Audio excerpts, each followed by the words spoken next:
Hi, welcome to Altered Pages. My name is Shannon and I make storybook junk journals. Thanks so much for taking a little bit of your time today to come over here to my little corner of the junk journal world. So what I am presently working on is an Elmo junk journal. It is more of a scrapbook style journal, so you'll see lots of super colorful pages, lots of scrapbook paper, and ephemera that falls into that line, as opposed to a junk journal that is more vintage, or a one that might be more of a art journal style. So what I am presently doing is choosing the actual scrapbook papers. So the paper line that I've chosen for this book is called Heart Eyes by Simple Stories. It's a couple of years old.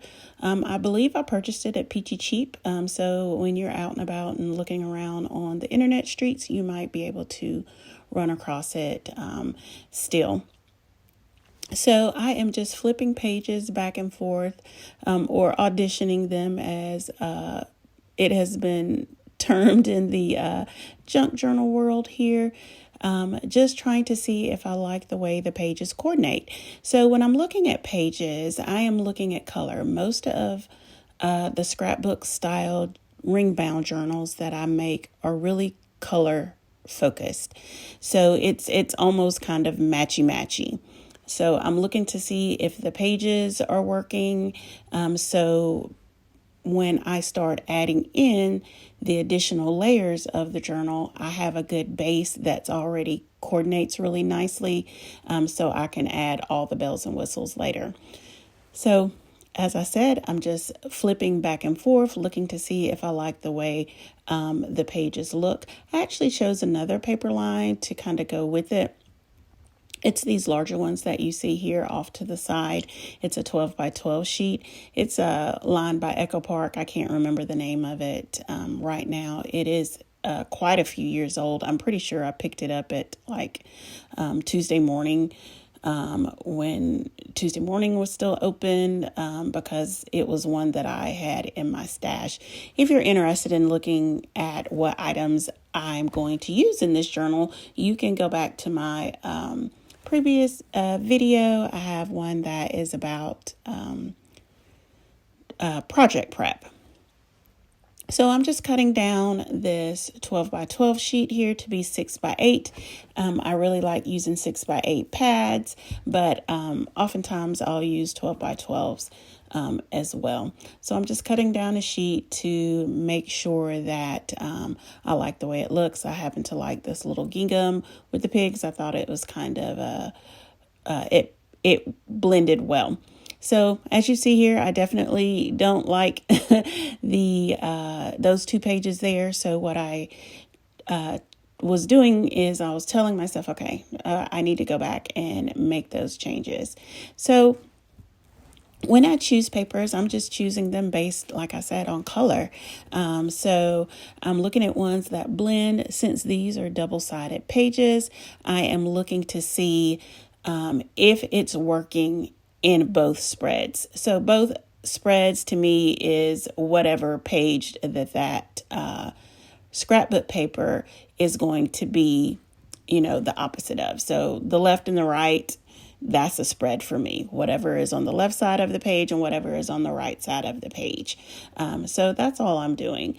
And I try to choose ones, like I said, that coordinate well. If I have some that the pattern kind of follows along suit with the picture in the storybook, I'll choose those too. So some of them work really well. Some of them don't. Obviously, we all know that generally scrapbook papers aren't made to follow along with a children's storybook, but sometimes you look up and you'll find paper lines that the colors all work pretty nicely. It doesn't always have to be matchy. It can be some contrasting colors, but basically for me though, I do try to choose it for these particular style journals because like I said, in my process, I think it works really well. So here I am looking around. I like that. It's okay. And I just kind of keep going and looking to see if I have ones that I like. So again, pulling out those 12 by 12 sheets to see if there are some in there that I like a little bit better. Some of the pages, as you see, they don't really go well, but that's okay because in my process, I will cover up the back side of the page if I need to. When I'm doing this process, sometimes you might have pages that are single-sided. So then you get to choose two different papers. You can be a little bit more specific in your choosing. So that's always a lot of fun.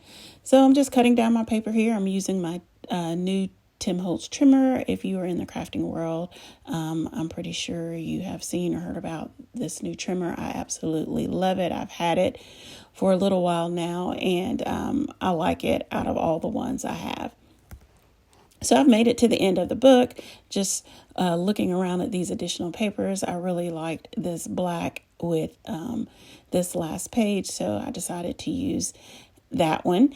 And like I said, when I'm choosing these papers, and I know I've probably said this, I'm just literally looking at color. Which ones that I think work well, which ones that I think I can build off of. So now I'm just going to take a look, flip back through before I start on the next phase of choosing papers. So sometimes I like the ones, sometimes I don't. I don't have any problems going back, even if I'm further along in my process. I don't have any problems going back and changing them if I need to. I'm not married to any of these. This is just kind of like phase one for me. I do enjoy using paper lines for these style book, though, because I think it keeps it a little bit more cohesive for this particular look.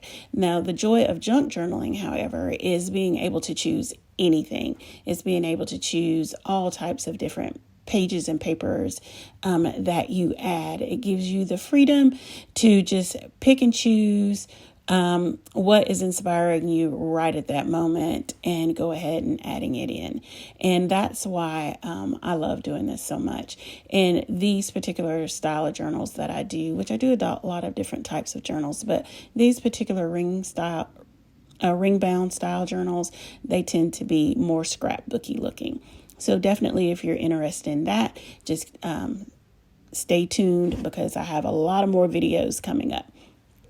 Okay, so this is phase two in my paper selection. So what you saw there, I had a couple of pads from, maybe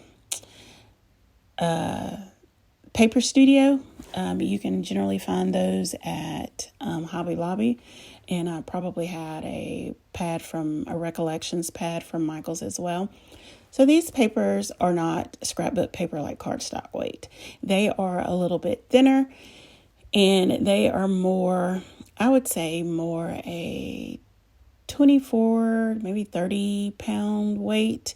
I'm not really sure because it actually doesn't say it, or I don't recall it saying it on the paper pad itself. So what I'm doing now is pulling what I like to call my secondary pages. So these are my accent pages. I choose these again based on color. So I just pull pages out. A lot of them are ones that I've had that are in my stash where I've used the other half in another book. And I'm just looking. I'm just looking to see, do I like this blue gingham with that orange? Technically, it was like a ledger page with this picture here. Do I like those colors? Do I want to find something to kind of bridge it all together?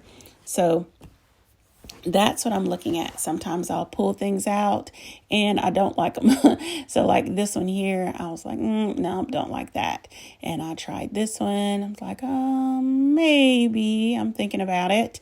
So I'm just putting things to the side and trying to figure out exactly what I'm looking for. So this is my process as far as paper goes. I choose the scrapbook paper first, and then I go back and then I choose my accent papers.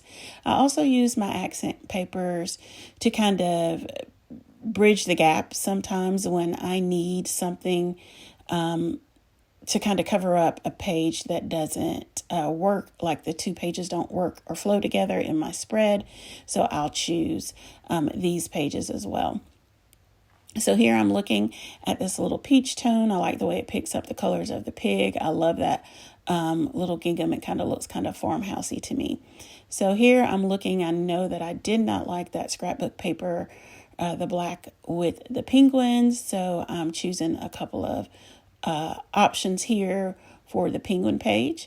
So I really like the purple, but inevitably I decide on the blue just because I know by the time I start adding on additional items for that spread, I might add on something that will pull out some of those purpley tones in the color.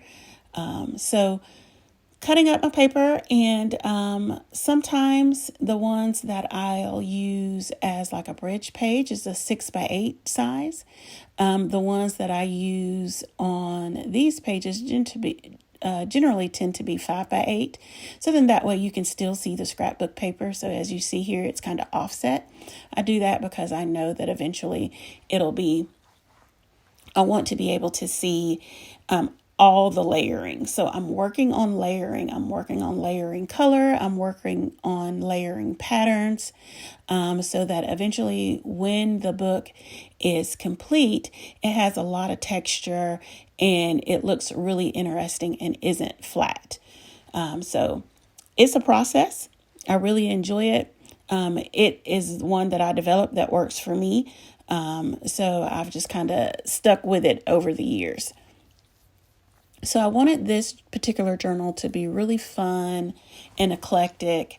So I've chosen papers that are more whimsical in nature, like polka dots, these little plaids, especially the ones that are kind of, just like that red and white one there off to the side, or this orange and white one as well. Choosing things that I think that are more indicative and kind of fit the style of the book as well. So there I was just pointing out that whereas I like the color, I don't like the fact that the two patterns are the same size. So what I mean by that is that the check in the little gingham is about the same size of the polka dot in the scrapbook paper. Oh, sorry about that. I hit the camera.